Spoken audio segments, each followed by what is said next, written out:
Good morning, this is Jack from Charting the Markets, and this is the pre-market webinar for the morning of the Monday, the 30th of March. My disclaimer, I do this for educational purposes only. I'm here to share my technical analysis with you. I hope you can take some what I'm doing, learn from it, transfer it to your own charts, and I'm not here to issue trading signals. This is a video for paying subscribers at chartingthemarkets.substack.com. It's published on YouTube after a delay of 24 hours. All right, now, first thing to say is this is one of the most bullish leading weeks of the year. It is a holiday week. Obviously, Friday is closed because it's Good Friday. And we've got strongly bullish leans on Monday, Wednesday, and Thursday, with a neutral lean on Tuesday. So that said, we are on a very, very heavy news week. We have a lot going on with the Iran war. It does look as though we might a ground incursion of some kind to try and retrieve some of the uranium made up by enriched by the Iranians may be launched this week, and that could be a major problem. So in fact, that could be a complete disaster, particularly because it's being discussed very widely and has been promoted on television, although it may be that the administration's being clever and is signaling in a direction which they're not going into, and they're thinking of doing something else. But it does look as though it may well be a heavy news week, and I'm leaning towards this rally not lasting all of the week unless we see the administration hold off for the whole of the week, in which case it's possible. But in any case, the talk isn't particularly helpful. This looks just like an oversold bounce at the moment, and we will see how this develops. But yeah. I've been watching the war very carefully. I've been listening to and reading a lot of stuff over the weekend. I'm not seeing anything that looks particularly promising.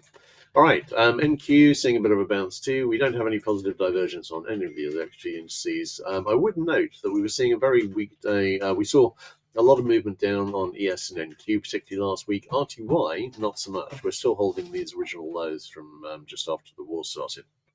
Pretty much. We've gone slightly below them once. We didn't reach that retest on the low yesterday. YM has made a series of lower lows, but not by a great deal. But we have almost reached the head and shoulder target, which is in the 45,000 area. On DAX, didn't make a new low on Friday. ESTX didn't make a new low on Friday. Nikkei almost made a new low on Friday, but not quite. No positive divergence on these. Stats are bullish, but the rallies themselves are likely to be rather fragile. All right, looking at SPX, we didn't make it down to the 3SD lower band. The bands have opened out properly and are moving fast.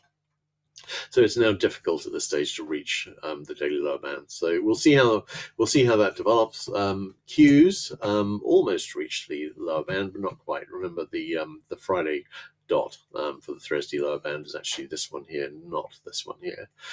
So that was as close as any of the indices managed to get. Not something where I'd really be looking for an automatic rally, but I would note that we do have some positive divergence. We got two daily RSI 5 buy signals fixed on Dia and IWM. We've got one possible brewing on SPX, but not on the Qs. We will see how this develops, but it's very vulnerable. But of course, we could see a big rally if Trump just declares that he's won the war and goes away. Obviously, a lot of people wouldn't believe that, but his mega base probably would, and it could be that other people sorting this out over the next few months, and getting the Strait of Hormuz reopened could mean that there is a decent recovery from this. But I think I'm doubtful about that happening. I think the administration will probably think that makes them look too weak, and well, they'd kind of be right. So we'll see. All right, nothing really to see on the 15-minute charts and hourly charts, apart from we've got an awful lot of positive divergence. These are a bit like inverted Rocky Mountains here on the RSI 14 and the RSI 5. These are buy signals which may well fix and make target today. Nothing in terms of too ambitious in terms of targets. Hourlies would be more impressive. But these, we've got the same sort of positive divergence across the board, and these are very likely to deliver today. All right, let's have a look at the bigger picture charts, and a couple of points to make. IWM didn't even get close to the daily lower band on Friday. So we've got resistance at the daily middle band up here. So I am wondering if we might be forming a flag here, possibly see a decent rally this week and do a higher high. But at the moment, I don't know. I'm not optimistic about the news allowing a rally to get far this week. In terms of DAX, we don't have a topping pattern here, but we do have a topping pattern here on Nikkei, which has broken down, but could fail this week if we see a decent rally.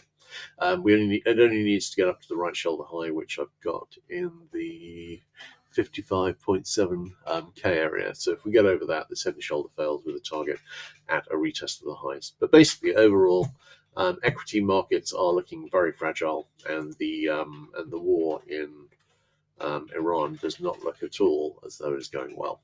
All right, looking at DX.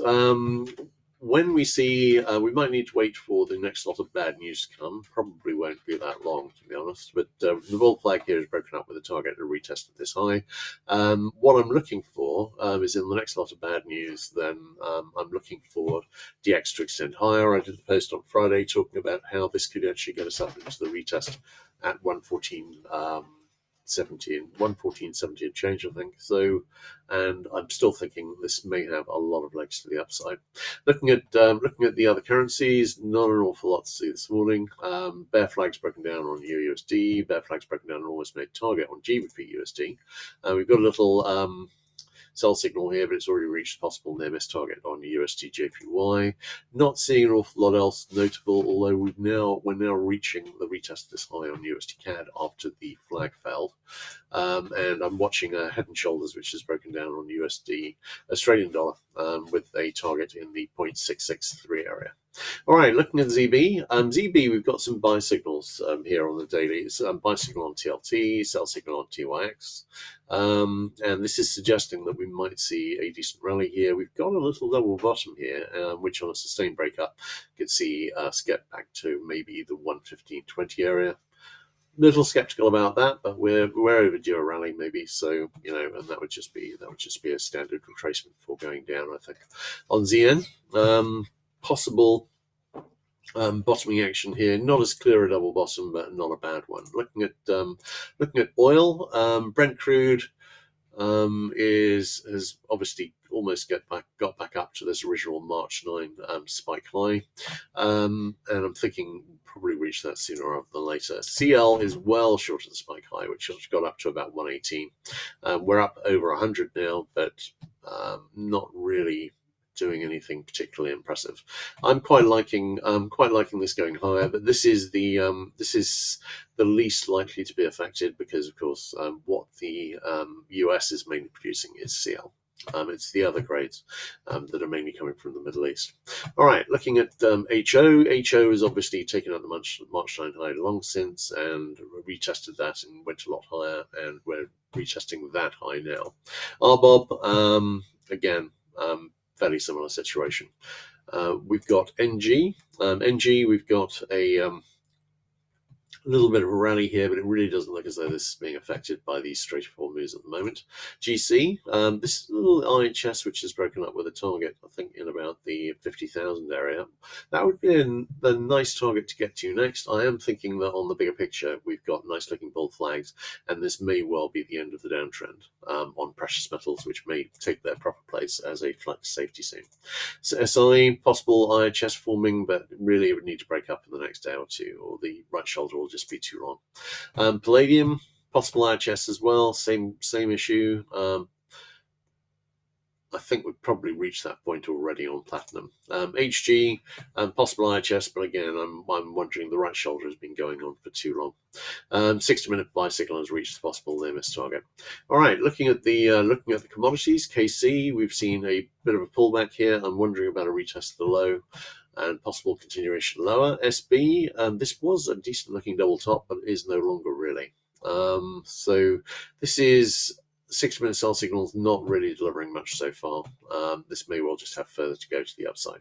CC, I am wondering, at this stage, I'm wondering about an A, B, C flag forming. Next leg up, this looks like a bull flag forming, which would be a fit with that. CT has gone higher, 60-minute sell signal fixed, waiting to see if this can deliver a pullback. I am thinking CT and wheat and corn are the ones I would guess are most affected by the fertilizer shortage. From the straightforward moves. Lumber, wondering about, this looks like a bear flag. I'm wondering about basically a retracement back into the lows and perhaps a resumption of the downtrend. On wheat, bullish consolidation. Corn, likely bullish consolidation. Soy, I'm wondering about this double top making target, and if it does, I'm thinking that this could be an inverse head and shoulder, right shoulder forming on the bigger picture. On ZL, kind of close to retest this high, and that's kind of the obvious next target at this stage. The live cattle, we've got a bull flag that's broken up with a target to retest the high. I've marked in the line, it's very close. And HE, I'm wondering if we've got an overall bull flag here, and we're now going to break up into a retest of this high. All right, let's have a quick look at questions. Can I review GC and TLT again? Yes. Do you want me to review them on the bigger picture rather than just the futures?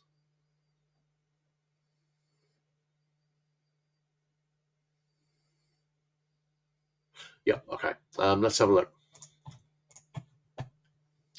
All right, let's do bonds first.